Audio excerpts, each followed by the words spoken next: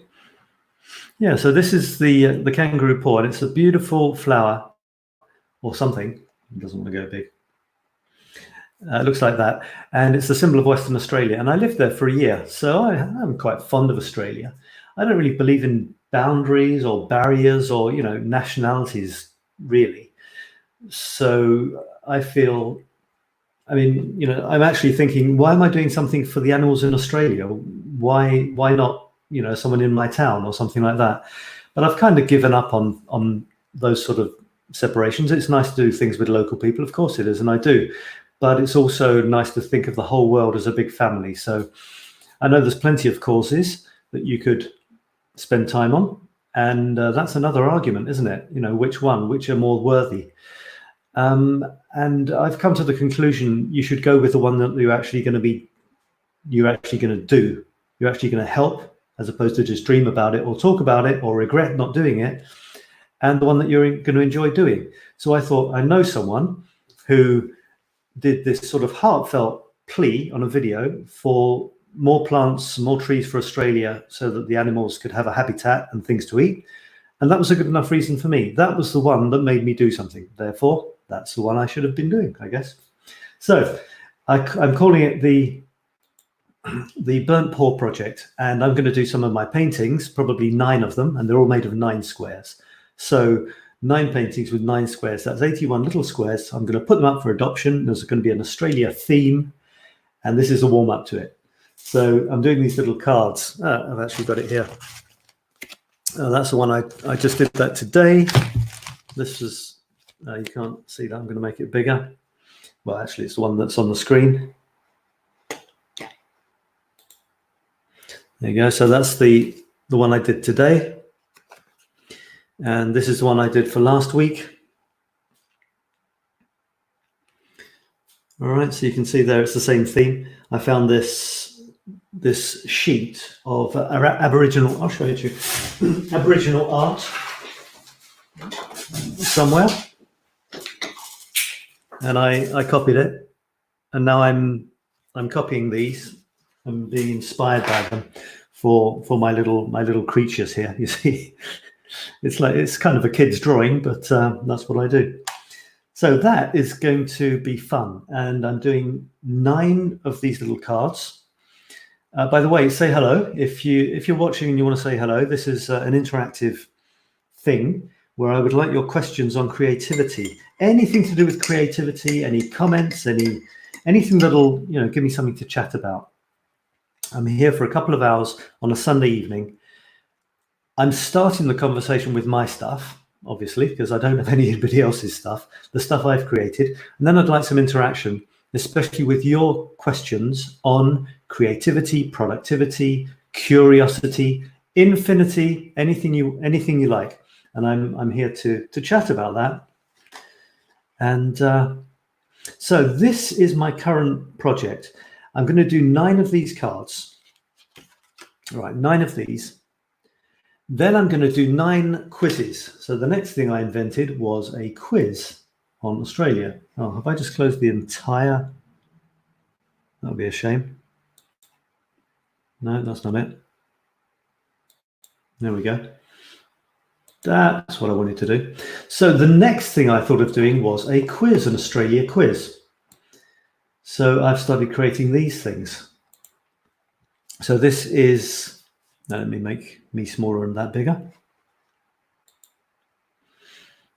Can I make that? No, that's about the size of it. So it's a quiz on Australian wildlife or anything else. And I used to do these sort of quizzes for English when I was heavily into English teaching. And I thought I'd do a similar thing for Aussie wildlife. And it's a simple question, for example, the cute Aussie koala is a type of space, fill in the gap. Is it a bear? Is it a marsupial? Is it a monkey? Well, you can go to my page and you can answer if you think you know the answer. And it's cute. I'm recycling the animals from these cards and putting them into, not obviously my drawn one, the proper one, and putting it onto these quiz questions. So that's going to be one of 9 as well before I start the painting process. Let's see if I can scroll down quickly enough and find the other